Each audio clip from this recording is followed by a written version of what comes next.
The QR code turned red.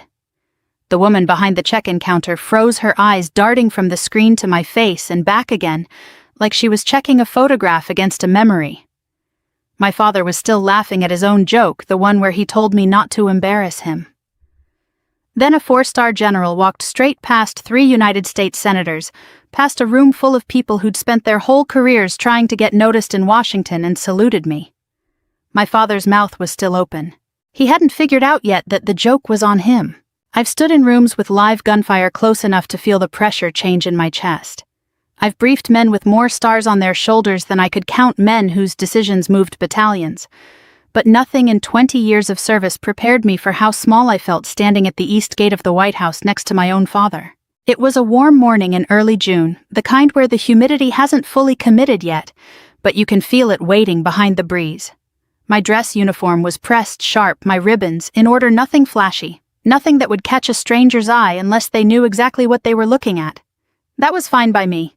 I've never needed a uniform to announce me. It does that on its own to the people who know how to read it. My father, Richard Thompson, wore a navy suit he'd clearly bought for the occasion, the tag-fold creases still faintly visible at the sleeve. He kept adjusting his tie like it was choking him, glancing around at the security barriers and the black SUVs like a man checking to see if anyone important had noticed him yet. My mother was beside him in a pale blue dress, and my brother Michael trailed a step behind, phone already out, angling for a selfie with the White House fence in the background. "Don't embarrass me in there," my father said, not to anyone in particular, just out loud, the way he always talked, like a general issuing an order to a room. He didn't even look at me when he said it. He said it the way you'd remind a kid not to run near the pool. Nobody laughed except him. But my mother smiled anyway, the kind of smile she'd perfected over 30 years of marriage to that man, the smile that meant, "Don't make this harder than it has to be."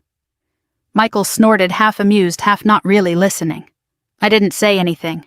I'd learned a long time ago that silence costs less than an argument you can't win, and with my father, you never won.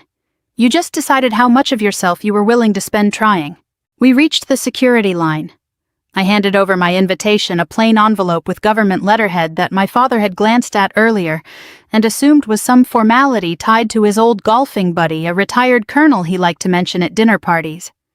He'd been telling people for 2 weeks that he had a connection getting the family into a ceremony at the White House. He never once asked what the ceremony was for. He never once asked why the invitation had my name on it, not his. The young woman at the check-in table scanned my QR code with the practiced boredom of someone who'd done this 100 times that morning already. Then her screen changed. It went red. She looked up at me, then down at the screen again, like she needed a second look to confirm what she was seeing wasn't a glitch. Her posture changed instantly, spine, straightening, the professional blankness in her face replaced by something closer to alertness. She glanced past me toward a cluster of officers standing near the entrance, and one of them a 4-star general with silver hair and a chest full of ribbons that told a story most people in that line would never be able to read, turned his head at exactly the same moment. "Sir," she said, her voice lower, now careful, "she's here." My father let out a short laugh, assuming there'd been some mistake, some mix-up with a name, and made a joke about government inefficiency that nobody around us found funny. My mother's hand found his arm, a small automatic gesture of reassurance she'd been giving him for decades. Michael lowered his phone, confused, glancing between the woman at the desk and the general now walking in our direction with a purpose that made the space around him clear itself. Aides and officers stepping back without being told to. I kept my eyes forward. I didn't look at my father. I didn't need to see his face to know what was on it, that particular expression he wore whenever something happened, that he couldn't immediately explain, a flicker of doubt, quickly buried under the certainty that he was still the smartest man in any room he walked into. The general stopped a few feet away. He didn't look at my father. He didn't look at my mother or at Michael standing there with his phone forgotten in his hand. He looked directly at me, and something in his expression, respect, maybe even something quieter than that, told me this day was not going to go the way my father had imagined it. My father, for the first time in longer than I could remember, was quiet. He still believed it was a mistake. He still believed somewhere in that stubborn certainty he'd built his whole identity around, that whatever was happening had nothing to do with me. He was about to learn otherwise. To understand why that woman's voice shook when she said, "She's here," you have to go back further than that morning at the gate.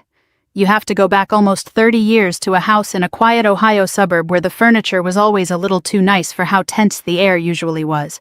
My father built a modest fortune in commercial real estate, the kind of success that made him the loudest man at every dinner party, the kind of man who believed his opinion carried more weight simply because he'd earned enough money to have one. In that house, worth was measured in visible things: grades, trophies, the right college sweatshirt hanging in the right closet. And in our house, worth was measured most of all by whether you were my brother Michael. Michael went to a private school 40 minutes away, the kind with a Latin motto and a lacrosse team that made regional news. My father drove him there himself most mornings, using the commute as a chance to talk football business, whatever passed between them as bonding. I went to public school 2 blocks from our house, and I got there by walking because by the time I was old enough to notice the difference, I'd also learned not to ask why. When I told my father I wanted to apply to West Point, he laughed. Not cruelly, not right away, more like he thought I was joking. When he realized I wasn't, the laugh disappeared, replaced by something colder. "A woman doesn't belong in the military," he said, like he was stating a fact as obvious as the sky being blue.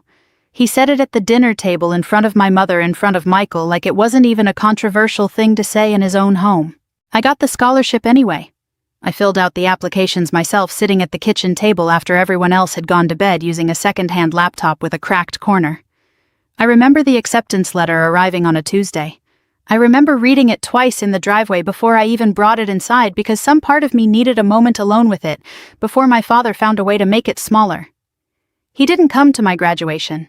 He told people he had a work conflict. I found out years later from my mother that he simply hadn't wanted to make the trip. "It's not a real career," he'd told her. "She'll figure that out eventually and come home." I didn't come home. Not really. Not in the way he meant it. For almost 2 decades, my visits home were rare, brief, and carefully rationed holidays, mostly sometimes not even those. My father knew in the vaguest possible sense that I was in the Army. That phrase covered everything for him. He never asked what I actually did. He never asked where I'd been stationed, what units I'd worked with, what my days looked like. Michael would ask sometimes out of what I think was genuine curiosity buried under years of following our father's lead. But even those conversations rarely went deep, because deep required trust, and trust required my father to treat what I did as something worth understanding. Nobody in my family knew the actual shape of my career. Not the training, not the deployments, not the years spent building operational programs that never made headlines, because the work that matters most rarely does. They knew the surface. "She's in the Army," said the way you'd mention a distant cousin's unremarkable job, something to move past quickly so the conversation could return to Michael's latest promotion or my father's latest deal. I stopped correcting the assumption a long time ago. There was no point explaining depth to someone who'd already decided the surface was all there was. So when the invitation arrived for that morning at the White House, my father assumed without asking a single question that it had come through his old friend from the country club, a retired colonel named Walt Bregman, who liked to tell stories about his glory days over cigars. My father told everyone at his office that Walt pulled some strings. He told the story so many times in the 2 weeks leading up to the ceremony that I think he'd started to believe a version of it that had nothing to do with me at all. He never once looked at the actual name printed on the invitation. He never once asked why it was addressed to me, why my rank and full name were listed in the formal government font at the top of the page, why the RSVP information routed through a communications office rather than through Walt's old email address. He simply assumed the way he'd always assumed that whatever mattered in a room, he was the reason for it. That morning, standing at the East Gate, watching that young woman's face change color faster than the sky before a storm, I understood something was about to happen that my father was not prepared for. I'd spent years learning to read a room the way you read terrain, looking for what shifts before anyone else notices it shifting. I saw it in the posture of the officers near the entrance. I saw it in the way conversations paused just slightly as people's eyes moved toward our small group at the checkpoint. A senior officer began walking toward us, his stride deliberate, unhurried, the kind of walk that belongs to a man who has never once had to explain himself to anyone in that courtyard. My father straightened his tie again, still smiling, still certain that whatever was about to happen belonged somehow to him. The officer who reached us first was a full colonel, A man in his 50s with the kind of bearing that comes only from decades of being the person other people look to for direction. He didn't glance at my father. He didn't glance at my mother or Michael. He walked straight to me, came to a stop with the crisp precision of a parade ground, and rendered a salute so clean it looked rehearsed, except it wasn't because nothing about that morning had been staged for effect. "Ma'am," he said, "it's an honor." I returned the salute, kept my face neutral, the way I'd trained myself to do in rooms far more chaotic than this one. Beside me, my father let out a short laugh, the kind of laugh that comes from a man trying to reassert control over a situation his instincts are telling him he no longer understands. "Guess they salute everybody who walks through that gate," he said loud enough for the people nearby to hear, like he needed witnesses to his own explanation. Nobody around us laughed with him. A few minutes later, a brigadier general approached, then a lieutenant general not long after that, each one making a point of crossing the courtyard specifically to speak with me, each one addressing me by my surname, with a formality that had nothing casual in it. They didn't call me Leah. They called me Colonel Thompson, and each time they said it, I watched something in my father's face tighten just slightly. The way a man's expression changes when he realizes the ground beneath him has shifted, and he wasn't consulted about it. Michael leaned toward me, his voice dropping to a whisper only I could hear. "Who exactly are these people?" I didn't answer right away. I wasn't trying to be dramatic about it. I simply didn't know how to compress 20 years into a sentence that would fit inside a security line at the White House. So I said the only true thing I had time for. "People I've worked with." It wasn't an explanation. It wasn't meant to be. But it was more than my father had ever asked for in 2 decades, and the fact that Michael had asked it within minutes of watching a few salutes told me something about how differently my brother and my father were built, even if they'd been raised under the same roof with the same rules. I stayed calm through all of it. I didn't puff up, didn't perform for the growing awareness rippling through my family. There's a particular kind of quiet that comes from having spent your whole career being underestimated by people who mattered far less than you needed them to think they did. I'd built that quiet like armor, and it held now the same way it had held in briefing rooms and command posts far less polished than this courtyard. My father, though, was unraveling in small increments. I watched him try to recover his footing, straightening his jacket, clearing his throat, glancing toward my mother as if she might have some explanation he was missing. She didn't. She looked as lost as he did, though something in her expression was different, quieter, like she was beginning to understand something she'd suspected for years, but never let herself examine too closely. Then the courtyard changed. I felt it before I saw it, the particular shift in energy that happens when someone with real authority enters a space. Conversations didn't stop exactly, but they softened attention, redirecting the way iron filings bend toward a magnet, even when no one's looking directly at it. Officers who'd been standing near the entrance straightened without being told to. A path opened through the crowd unconsciously, the way water parts around a stone. A 4-star general was walking toward us. I recognized him immediately. General Marcus Hale. I'd served under his command years earlier during a joint operations posting back when I was still building the reputation that had apparently followed me all the way to this courtyard without my ever asking it to. He'd changed little since I'd last seen him in person, still carried himself with that same unhurried authority, the kind that never needs to raise its voice because it's never had to. My father's face went pale in a way I'd never seen before. He recognized the rank insignia even if he didn't recognize the man 4 stars meaning something even to a civilian who'd spent his life mistaking money for the only currency that mattered. I watched him swallow, watched his hand twitch slightly like he wanted to smooth his tie again but had lost the nerve. "That's..." Michael started but didn't finish the sentence. General Hale crossed the last few yards of the courtyard, and every officer near us stepped back, clearing space without needing an order the way people do around gravity. My father took an unconscious half-step backward himself, some old animal instinct recognizing hierarchy even before his mind had caught up to what was happening. I stood my ground, not out of arrogance, out of habit. You don't step back from your own commanding officer even years removed from active command, even in a courtyard outside the most famous building in the country. General Hale stopped in front of me. And then, in front of my father, my mother, my brother, and dozens of strangers who had no idea what they were witnessing, He raised his hand in a slow, deliberate salute. General Hale held the salute a beat longer than protocol required, the kind of pause that isn't accidental, the kind a man allows when he wants everyone watching to understand exactly what they're seeing. Then he lowered his hand and extended it toward me instead. His grip firm, his eyes steady on mine, in a way that made the noise of the courtyard fall away for a second. "Colonel Thompson," he said, using my full title, letting it land in the open air where my father could hear every syllable of it. "It's been too long." "General Hale," I said. "It has." He didn't let go of my hand right away. He turned slightly, addressing not just me now but the small cluster of officers and aides who'd gathered at a respectful distance, and his voice carried the particular authority of a man who never needed to raise it to be heard. "Washington has been waiting for you," he said. "We don't often get the chance to properly thank the people who've spent this much of their career doing the work nobody sees. Today we do." My father made a small sound beside me, something between a cough and a word that never fully formed. I didn't look at him. I couldn't, not yet, not without losing the composure I'd need for whatever came next. But I felt the shift in him, the way you feel a change in air pressure before a storm arrives, a kind of internal collapse. He was trying very hard not to let show on his face.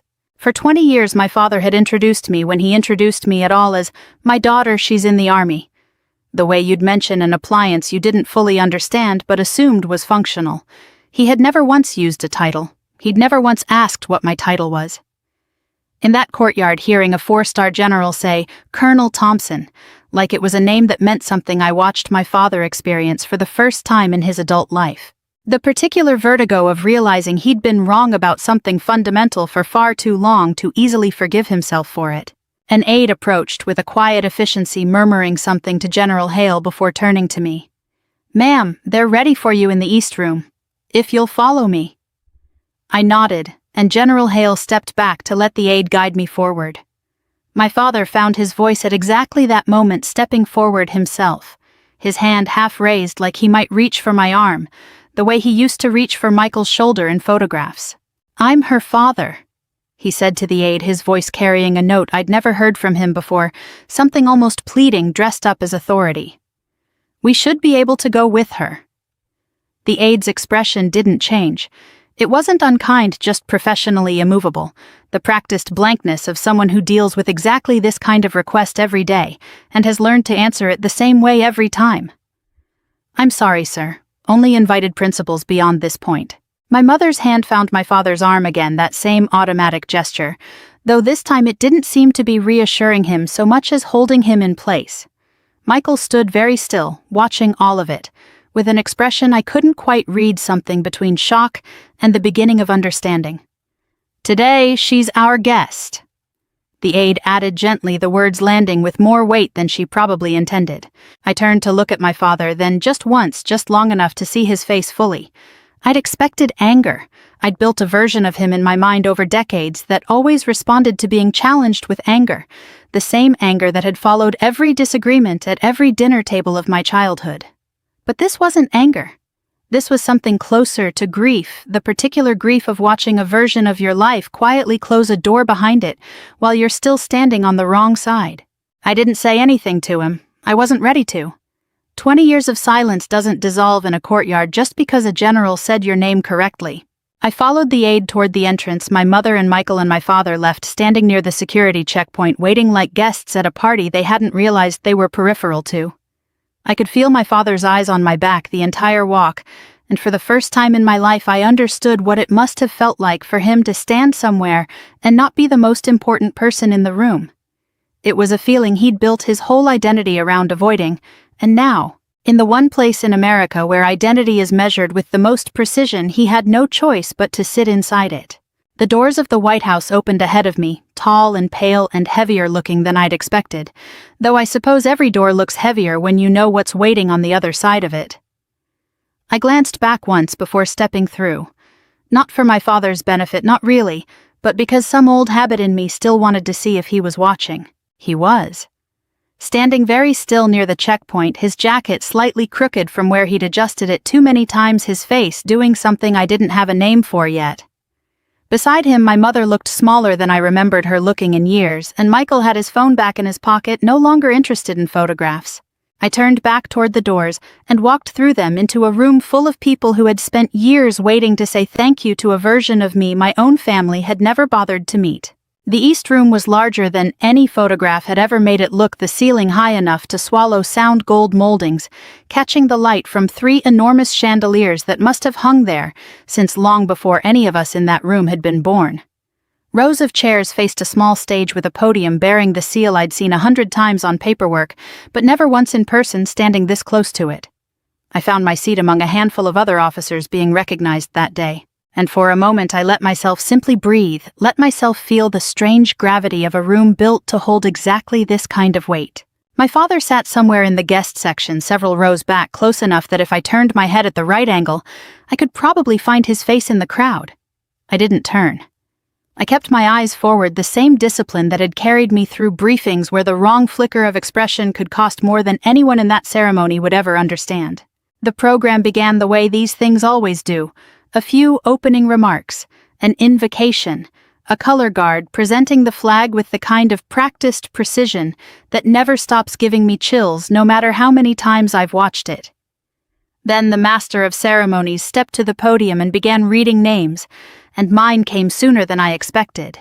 My photograph appeared on the large screen behind the stage, an official portrait taken years earlier, my expression carefully neutral in the way the Army teaches you to be neutral for exactly this kind of documentation. The announcer's voice carried through the room, listing not the kind of accomplishments that make headlines, no dramatic firefights, no cinematic rescue, but something quieter and in its own way harder to build. Years of leadership, programs I'd helped design that shaped how entire units trained and prepared. Decisions made in rooms where nobody was watching, where the only reward was whether the people under my command came home safer, because of choices I'd made months before anyone needed to test them. The room stood. All of it at once, a wave of applause that felt less like celebration and more like acknowledgement, the specific kind of respect reserved for work that asks for nothing in return, except to be seen eventually by the people who understand what it cost. I didn't look at my father during the applause. I didn't need to. I could feel somehow the particular stillness of a man recalculating everything he thought he knew. He was remembering, I think, all the calls he never picked up.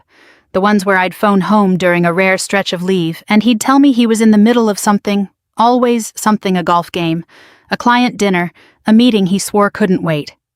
He was remembering the leave weekends I spent sitting alone in my childhood bedroom because he'd made other plans. Plans that never once considered rearranging themselves around the daughter who'd flown home on a 48-hour pass just to see faces that barely looked up from their own lives.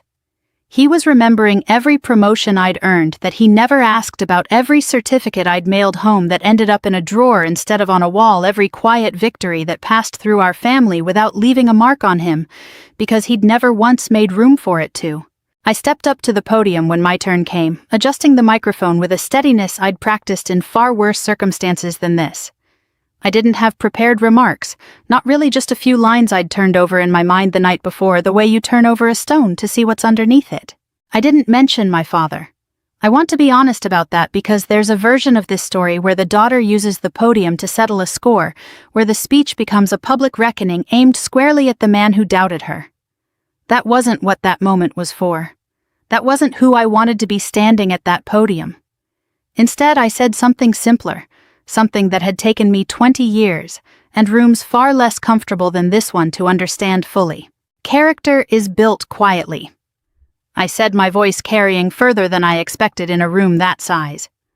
Long before anyone applauds, long before anyone's watching at all, you learn who you are in the spaces nobody sees, and if you're patient enough and stubborn enough, eventually the truth of that finds its way into the light. I didn't elaborate. I didn't need to. The room applauded again, warm and sustained, and I stepped back from the podium, feeling lighter than I had in longer than I could remember, like I'd set something down that I'd been carrying without fully realizing its weight. When I finally allowed myself to look toward the guest section, I found my father's face among the rows of strangers. He wasn't looking at the stage the way everyone else was. He was looking down, his head bowed slightly, his hands folded in his lap in a posture I'd never once seen from him in my entire life. Richard Thompson, The loudest man at every dinner party, the man who filled every silence with his own opinion whether anyone asked for it or not, sitting perfectly still and perfectly quiet in a room where, for the first time, he understood exactly how small his voice actually was. My mother sat beside him, her hand resting lightly on his arm, though this time it didn't look like the automatic reassurance I'd watched her offer him for 30 years. It looked like something closer to comfort, the kind you offer someone who's finally arrived somewhere painful and true. I returned to my seat as the ceremony continued around me, the next name called, the next photograph appearing on the screen. But something in the room had shifted for me personally, some old weight finally settling into a shape I could recognize, and maybe eventually set down for good. 20 years of silence between my father and me had just been answered not by an argument, not by an accusation, but by the simple, undeniable fact of a life he'd never bothered to ask about, laid out in full view of a room he never expected to see it in. After the ceremony ended, the East Room dissolved into that particular kind of organized chaos that follows every formal event in Washington. Small clusters of people forming and reforming handshakes exchanged in quick succession. Business cards, passed with the practiced efficiency of people who understood exactly how short a window like this one actually was. I found myself surrounded almost immediately colleagues I hadn't seen in years, officers I'd trained alongside, even an undersecretary I recognized from briefings I'd given a decade earlier, all of them wanting a moment, a handshake, a word of thanks for work most of them only knew in outline. My father stood several yards away near the edge of the crowd in the particular kind of stillness that comes from a man who has spent his entire life being the center of every room and has just discovered all at once what it feels like to be furniture. Nobody approached him, nobody asked who he was. For the first time in his adult life, Richard Thompson was simply a stranger standing near something important, unrecognized, unnecessary. And I think that discovery cut him in a way no argument between us ever could have. I watched him from across the room while a colonel I'd served with in Germany told a story about a training exercise gone sideways, and I found myself unable to fully focus on the conversation. My attention kept drifting back to my father's face, to the particular expression he wore, something I'd never seen on him before. Not anger, not the wounded pride that usually followed any moment where he wasn't the one being admired. Something quieter, something that looked almost like grief. He understood, I think, standing there in that crowd, that my reputation in that room had nothing to do with him. It hadn't been built on his name, his money, his connections, the things he'd spent his whole life believing were the only currency that mattered. It had been built entirely without him, in rooms he'd never entered, through years he'd never asked about, by a version of his daughter he'd never once made an effort to actually know. I saw him start to move toward me, taking a few uncertain steps through the crowd, his hand half raised like he was trying to catch my attention, without drawing attention to himself, an unfamiliar posture for a man who'd spent his whole life doing the opposite. But before he reached me, an aide touched my elbow gently, letting me know the official photographer was ready for the formal portraits, and I had to excuse myself from the colonel's story, and follow her toward a smaller room set up with lighting equipment and a backdrop bearing the presidential seal. My father was left standing in the middle of the crowd, his hand still half raised, watching me walk away from him, for reasons that had nothing to do with him at all. I don't know how long he waited. Long enough, I think, for the crowd to thin, considerably long enough for the particular discomfort of standing alone in a room full of strangers to settle fully into his bones. It occurred to me later, once I'd had time to sit with everything that happened that day, that this must have been at least a small taste of what he'd put me through for 20 years. All those calls he didn't return, all those moments he chose golf, chose business dinners, chose anything at all over showing up for the daughter who kept reaching for him anyway. He was finally on the other side of that particular waiting, and I won't pretend I didn't feel something complicated watching it happen. Not satisfaction exactly, but something close to a long overdue kind of fairness. When the formal photographs finished, I stepped back out into the main room and found him waiting near the doorway alone, my mother and Michael having drifted off somewhere to find refreshments. He looked older standing there than he had that morning at the gate, the confidence that usually squared his shoulders noticeably absent, replaced by something more tentative. "I was wrong," he said. His voice was quiet, quieter than I'd heard it in my entire life. Not performed, not the kind of apology he offered when he wanted an argument to end quickly so he could move past it. Something real, something that had clearly cost him more to say than most sentences he'd spoken in 60 years. I didn't respond right away. 20 years doesn't unwind itself in a single sentence, no matter how sincerely it's offered, and I wasn't going to pretend otherwise just because the moment called for something cleaner, something more cinematic. I looked at him for a long moment, taking in the exhaustion in his face, the particular defeat of a man realizing very late exactly how much he'd missed. "I know," I said. "It wasn't forgiveness. Not yet. But it wasn't nothing either. It was an acknowledgement, the first honest exchange we'd had in longer than either of us could probably calculate, and something in his shoulders eased slightly at hearing it, like he'd been holding his breath, waiting for a rejection that didn't come. He looked at me for another moment, and I could see him gathering the courage for something else, something harder than the apology he'd already managed. "Can we start over?" he asked. I didn't answer him right away. I let the question sit in the air between us, let him feel the weight of it, the way I'd felt the weight of his silence for 2 decades. Behind him, through the tall windows of the East Room, I could see the White House lawn stretching out toward the fence line, green and orderly, and entirely indifferent to the small quiet reckoning happening inside. I didn't answer my father's question that day, not with words, not right away. Some questions deserve more than an answer given in the middle of a crowded room still warm from the adrenaline of everything that had just happened. I told him I needed time. He nodded, and for the first time in my life he didn't push back, didn't argue, didn't try to talk his way past the boundary I'd set. He just nodded and let me go. A week later my mother called me, her voice carrying a kind of cautious hope I hadn't heard from her in years. She told me my father had taken the framed photograph from that ceremony, the one the White House photographer had sent afterward, official and formal me standing in uniform in front of the presidential seal, and hung it in the living room. Not in a hallway, not tucked in some back office where he could point to it when it suited him. In the living room, where every visitor to that house would see it first. She told me he'd started telling people about me. Not the version he used to tell, the vague, dismissive, "she's in the army," that covered 20 years of avoidance.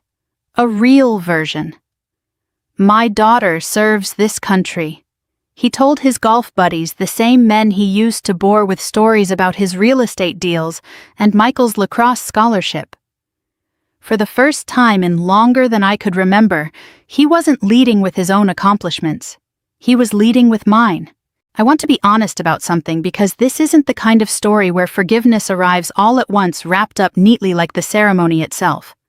I didn't call him back right away. I didn't rush to repair 20 years of distance just because he'd finally said the right words in the right room. Healing, real healing, doesn't work like that. Not for me, not for anyone who's spent that long learning to survive without someone's approval.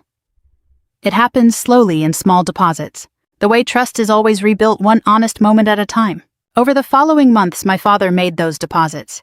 He called, and when I didn't pick up right away, he didn't complain about it the way he used to complain about everything that inconvenienced him. He simply tried again later. He asked questions, real questions about my work, about the years he'd missed, and he listened to the answers instead of waiting for his turn to talk about himself. It was strange watching a man in his 60s learn slowly and imperfectly how to be curious about someone else's life. Then came the day of my promotion ceremony, a smaller affair than the White House, held in a conference room at the base with folding chairs and a modest reception afterward, the kind of ceremony that never makes headlines and was never meant to. I hadn't sent my father a formal invitation. I hadn't needed to. Some part of me still wasn't sure he'd come, still wasn't sure this new version of him would hold up outside the gravity of a place like the White House, where everyone around him had forced a kind of humility onto him he might not choose for himself in ordinary circumstances. He came anyway. He arrived early before most of the other guests and sat in the front row without anyone assigning him a seat there. Nobody told him to. He simply chose it, the way you choose to show up fully for something, instead of hovering near the edges, hedging your commitment in case it turns out to be less important than you hoped. When the ceremony ended, when the applause started the way it always does at these things, polite, brief, professional, my father was the first person on his feet. Not performing for anyone, not trying to be noticed, just standing, clapping, his eyes fixed on me with an expression I'd waited my entire adult life to see directed my way. I caught his eye across the room and I let myself smile just slightly, nothing dramatic, nothing that needed words attached to it. He didn't need a long apology from me. I didn't owe him one anyway. What passed between us in that moment was quieter than any speech either of us could have written, and somehow it said more than either of us had managed to say in 20 years of trying. Because in the end, this was never about the White House or the generals or the salutes that finally forced my father to see what had been true about me the entire time. The building didn't change who I was. It simply revealed who I had already become in rooms he never entered over years he never asked about. And for the first time in my life, my father finally saw me not as the daughter he'd underestimated for 2 decades, not as an afterthought standing in his son's shadow, but as the officer I had spent my whole life quietly working to become. Respect isn't something you're owed because of who your family is or what name you carry or how loud you can make your voice in a room. It's something you earn slowly in the spaces nobody's watching, and if you're patient enough, if you're honest enough with yourself along the way, eventually it finds you even in places you never expected it to. I still think about that morning at the East Gate sometimes, my father's voice telling me not to embarrass him. And I think about how far we both had to travel to arrive at something as simple and as hard-won as him standing up first to applaud me. If this story moved you, I'd love to hear where it landed with you. Have you ever had a moment where someone finally saw the real you, the one you'd been quietly becoming all along?